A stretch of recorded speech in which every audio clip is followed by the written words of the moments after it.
Hello everyone, आप सबका स्वागत है हमारे यूट्यूब चैनल में। आज हम लोग थर्मोडायनामिक सिस्टम के बारे में जानेंगे कि थर्मोडायनामिक सिस्टम क्या होता है, थर्मोडायनामिक सराउंडिंग क्या होता है ना। तो स्टार्ट करते हैं। System, surrounding and boundaries. Thermodynamic system जो होता है ये एक ऐसा एक स्पेसिफिक क्वांटिटी, एक स्पेसिफिक रीजन है ना, होता है जहाँ पे कोई थर्मोडायनामिक प्रोसेस हो सके, उसे हम लोग थर्मोडायनामिक सिस्टम कहते हैं। जो डेफिनेशन लिखा हुआ है आपके स्क्रीन में जो दिख रहा है कि a thermodynamic system is defined as a quantity of matter or a reason in thermodynamic process take place. Okay, ये कोई एक एक क्वांटिटी है मैटर का और एक स्पेसिफिक रीजन है जहाँ पे कोई थर्मोडायनेमिक प्रोसेस हो सके, उसे हम लोग थर्मोडायनेमिक सिस्टम कहते हैं। अगर हम लोगों को सराउंडिंग के बारे में पूछा जाए कि सराउंडिंग क्या होता है, तो ये क्या होगा कि it is surrounding is defined as everything external to the system is known as surrounding और द इन्वायरमेंट। मतलब जो जो जिस सिस्टम पे आपका फोकस है, जिस सिस्टम पे कोई वर्क परफॉर्म कर रहे हैं, उस सिस्टम के अलावा और कोई भी रीजन जो उसके बाहर में है, एक्सटर्नल टू द सिस्टम, उसे हम लोग क्या कहते हैं, सराउंडिंग कहते हैं। और बाउंड्री क्या होता है, जो सिस्टम और सराउंडिंग को सेपरेट करता है एक दूसरे से, उसे हम लोग बाउंड्रीज कहते हैं। ठीक है, जो सिस्टम और सराउंडिंग को सेपरेट करता है। तो बाउंड्रीज के बारे में लिखा हुआ है कि the system is separated from the surrounding by the system boundary. जो सिस्टम को जो सराउंडिंग से सेपरेट करता है, उसे हम लोग सिस्टम बाउंड्रीज कहते हैं। अगर हम लोग इसका फिगर वाइज समझेंगे तो देखिए, इसका फिगर में आपको समझ में आएगा। एक मिनट। हाँ देखिए, ये रहा सिस्टम। ठीक है, दिस इज अवर सिस्टम। और यही सिस्टम का यहाँ पे ये जो सिस्टम है, और ये इसके ठीक आउटसाइड में सराउंडिंग है, इसके आउटसाइड में सराउंडिंग है। और इन दोनों को सेपरेट कौन कर रहा है, दिस इज बाउंड्री। ठीक है, तो system, surrounding and boundaries. System वो रीजन और एक स्पेस होता है जहाँ पे एक स्पेसिफिक थर्मोडायनेमिक प्रोसेस हो सके, उसे हम लोग सिस्टम कहते हैं। और ठीक external to the system, system के बाहर में जो एक्सटर्नल टू द सिस्टम है, उसे हम लोग सराउंडिंग कहते हैं। और सिस्टम और सराउंडिंग को जो सेपरेट करे, उसे बाउंड्री कहा जाता है। सिस्टम और सराउंडिंग को जो सेपरेट करे, उसे क्या कहा जाता है, बाउंड्री कहा जाता है। उसके बाद there are three classes of system. System का तीन क्लास है।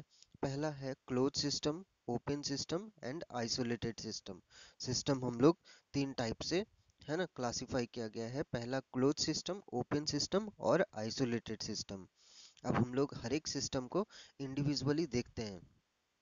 जैसे क्लोज सिस्टम, तो क्लोज सिस्टम में क्या होता है कि क्लोज सिस्टम में एनर्जी और मास दोनों ही आपका क्लोज सिस्टम में जो है, जो एनर्जी है वो आपका ट्रांसफर होगा, लेकिन मास जो है वो ट्रांसफर नहीं होगा।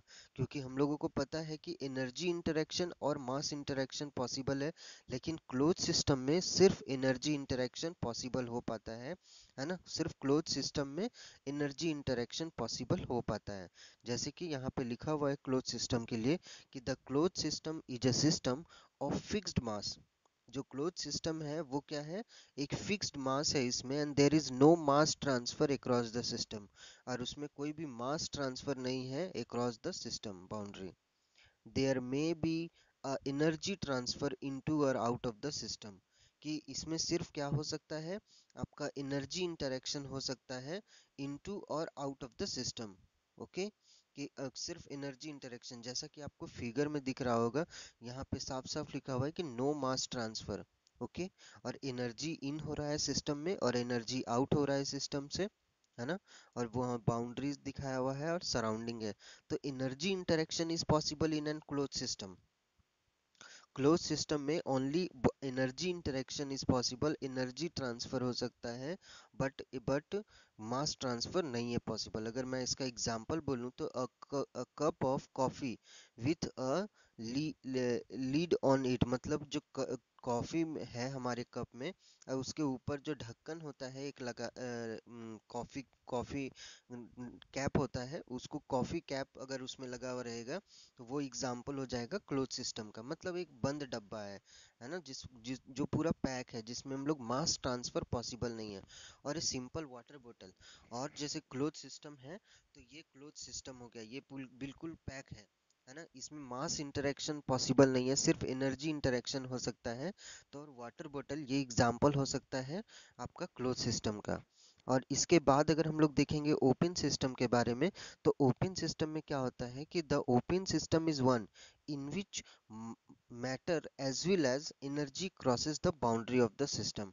कि इसमें जो है उसमें एनर्जी के साथ साथ मास भी ट्रांसफर हो सकता है, तो उसे हम लोग ओपन सिस्टम कहेंगे। जैसे अगर यही वाटर बोतल में अगर मैं इसका कैप को खोल दूं, अगर मैं इसका कैप को खोल दूं तो ये ओपन सिस्टम कहलाएगा, है ना। अगर मैं इसका कैप को खोल दिया तो ये ओपन सिस्टम कहलाएगा, ठीक है, ये ओपन सिस्टम कहलाएगा। तो ये रहा आपका ओपन सिस्टम का एग्जांपल, जिसमें हम लोग एनर्जी इंटरेक्शन और मास इंटरेक्शन दोनों ही पॉसिबल है। Okay, hope you understand it. Open system is one in which matter as well as energy crosses the boundary of the system. अगर हम लोग इसका एग्जांपल देखेंगे तो यहाँ पे देखिए फिगर में आपको मस्त समझाया हुआ है कि इसमें एनर्जी के साथ साथ आपका मास भी ट्रांसफर हो रहा है। जैसे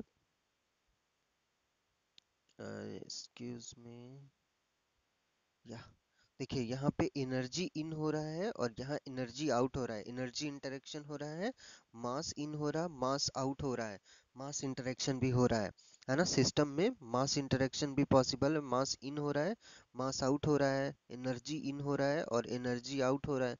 तो mass interaction as well as energy interaction होगा, तो इसे हम लोग ओपन सिस्टम कहेंगे। ओके, तो इसे हम लोग ओपन सिस्टम कहेंगे। अगर हम लोग इसका एग्जांपल देखेंगे कि when you are boiling a soup in an open pot on stove, मतलब अगर आप किसी बर्तन में, ओपन बर्तन में जो ऊपर से कवर ना हो, उसमें अगर हम लोग ये किसी चीज को बॉईल करेंगे, कोई सूप को बॉईल करेंगे, तो वो आपका एग्जांपल होगा। या वाटर, सिंपल वाटर बोतल when cap is open, so water बोतल जिसमें ढक्कन खुला है, तो ये सब ओपन सिस्टम। जबकि वही आइसोलेटेड सिस्टम में क्या होता है कि आइसोलेटेड सिस्टम में हम लोग क्या करते हैं, इसमें ना तो एनर्जी इंटरेक्शन होता है और ना तो मास इंटरेक्शन होता है, दोनों ही इंटरेक्शन हम लोग बंद कर देते हैं, तो उसे हम लोग आइसोलेटेड सिस्टम कहते हैं। ठीक है, इसमें हम लोग आइसोलेटेड सिस्टम कहते हैं। जैसे लिखा हुआ आइसोलेटेड सिस्टम के लिए कि isolated system is a system of fixed mass and no heat और मास क्रॉसेस इट्स बाउंड्री। इसमें ना तो हीट क्रॉस होता है ना तो मास क्रॉस होता है क्रॉस द बाउंड्री। ठीक है, बाउंड्री के क्रॉस में ना हीट क्रॉस होगा ना मास क्रॉस होगा, इसे हम लोग आइसोलेटेड सिस्टम के नाम से जानते हैं।